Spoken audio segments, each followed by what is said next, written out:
Assalamualaikum warahmatullahi wabarakatuh. Dan selamat pagi.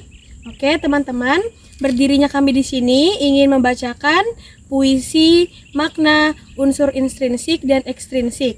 Sebelumnya, kami ingin memperkenalkan diri terlebih dahulu masing-masing. Oke, perkenalkan, saya Aisyah Azalea Zakira sebagai narator dan juga editor, dan di sebelah saya perkenalkan, nama saya Abdullah sebagai pembaca unsur intrinsik. dan di sebelah saya Perkenalkan, saya Maria Makarina Nunce sebagai pembaca makna. Dan saya Nur Syahmira sebagai pembaca puisi. dan dua teman kami Zul Amri Syafiq dan juga Erwin Marten sebagai pembaca unsur ekstrinsik. Rumah yang lain, sahabat rumah yang tidak pernah pergi. Di antara riuh dunia dan langkah yang sering ragu, aku menemukanmu bukan sebagai pelarian, melainkan sebagai tempatku kembali. Padamu aku belajar bahwa rumah bukan soal dinding dan atap, melainkan tentang diterima dalam keadaan yang paling rapuh sekalipun. Jika dunia menutup pintunya, kau membukakan jendela harapan. Dan pada akhirnya aku mengerti, sahabat adalah rumah yang menyambut tanpa menuntut, meski aku datang dengan luka. Sahabat, kau adalah rumah yang tak menuntut sempurna, yang menyambutku dengan sabar dan tetap berdiri meski aku sering pergi tanpa pamit. Dan bila suatu hari aku tersesat lagi, aku tahu kemana harus kembali. Ke hangat namamu, ke tempat bernama sahabat.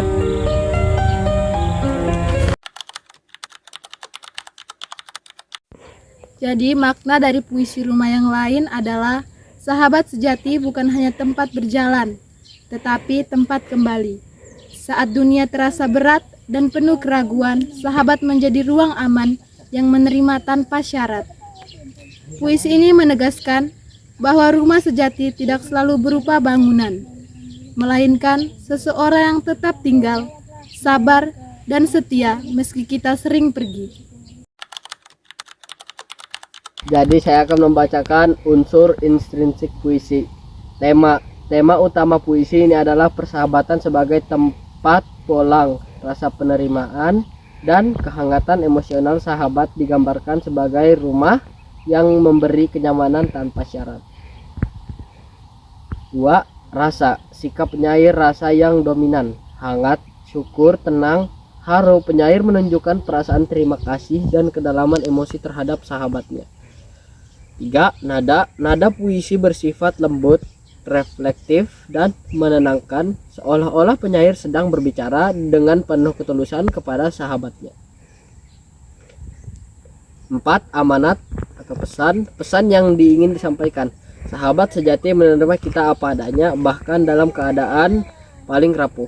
Pulang tidak selalu berarti pergi jauh, tetapi menemukan seseorang yang mau bertahan dan menemani. Persahabatan sejati tidak menuntut kesempurnaan. Di sini saya akan membacakan unsur intrinsik tentang latar belakang penyair. Puisi ini lahir dari ruang jujur, pengalaman kolektif kami sebagai anggota kelompok yang telah bertumbuh bersama sejak awal masa sekolah menengah. Bagi kami, persahabatan bukan sekadar label sosial atau kedekatan biasa, melainkan sebuah manifestasi dan tempat pulang.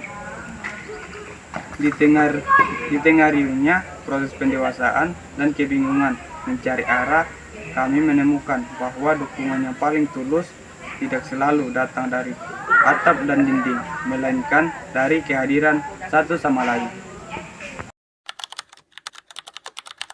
Di sini saya akan membacakan unsur ekstrinsik tentang nilai sosial dan budaya. Puisi yang berjudul Rumah yang Lain memiliki nilai sosial budaya yang dalam, terutama dalam menggambarkan persahabatan sebagai wujud kebersamaan dan solidaritas yang tumbuh dalam masyarakat Indonesia. Persahabatan tidak hanya diartikan sebagai hubungan sosial biasa, tetapi sebagai ikatan yang berlandaskan pada empati, kesabaran, dan penerimaan tanpa syarat. Nilai ini mencerminkan budaya gotong royong dan ikatan kekeluargaan, di mana setiap individu saling membantu dan menghadapi proses dewasa berbagai tantangan hidup. Dari sudut pandang budaya, puisi ini juga menegaskan bahwa kata rumah tidak hanya selalu berupa dalam bangunan fisik, melainkan bisa muncul dalam bentuk seseorang yang memberikan rasa aman dan kehangatan. Ini sejalan dengan nilai-nilai Timur yang sangat menghargai kebersamaan, kesetiaan, dan penghormatan terhadap hubungan antar manusia sebagai tempat kembali sebagai secara emosional dan sosial.